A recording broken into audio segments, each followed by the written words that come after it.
Hi, this is Chris Collins bringing you another installment from my Agile Whiteboard video series. Today we'll be discussing technical debt.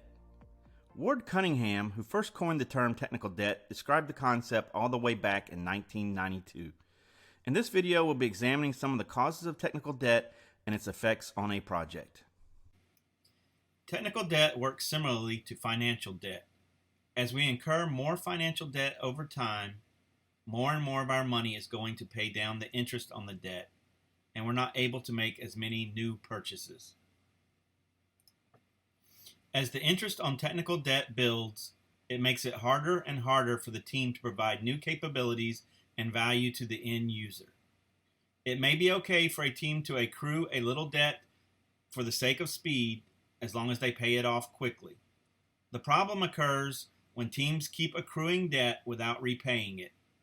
One indicator that a team may be accumulating technical debt would be a continuing decline in the team's velocity or a noticeable increase in defects. The Agile Manifesto defines the Agile mindset through its 4 values and 12 principles. Agile teams need to be constantly evaluating whether their decisions and processes are in alignment with this Agile mindset. If teams adhere to the 8th and 9th principles, then they will greatly reduce their chances of building up technical debt. The 8th principle states, Agile processes promote sustainable development. The sponsors, developers, and users should be able to maintain a constant pace indefinitely. And the 9th principle states, continuous attention to technical excellence and good design enhances agility. Ignoring the 8th principle has several ramifications. First, people on the team are likely to become burned out. This will lead to team turnover and lower morale, which will hurt quality and productivity. Secondly, if we're not allowing the team to work at a sustainable pace, then they won't have time for the 9th principle, and they won't keep the design clean, or they will not write the needed test. They're likely to take shortcuts in order to maintain the unsustainable pace. When this happens, the team begins to build up technical debt.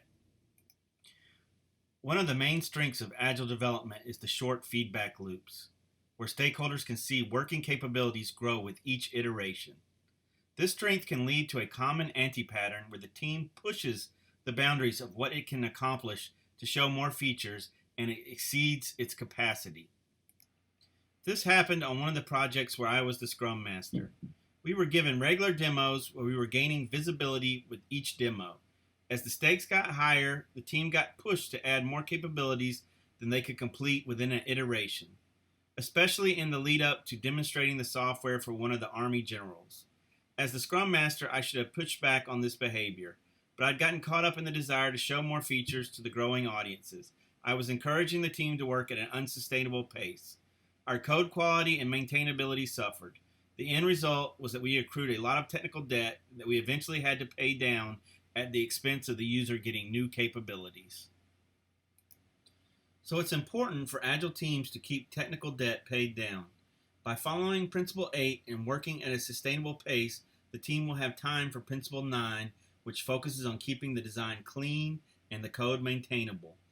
Refactoring the code is one of the main tools Agile teams use to eliminate technical debt. Refactoring is the practice of changing the structure of the code, improving the design, without changing the functionality.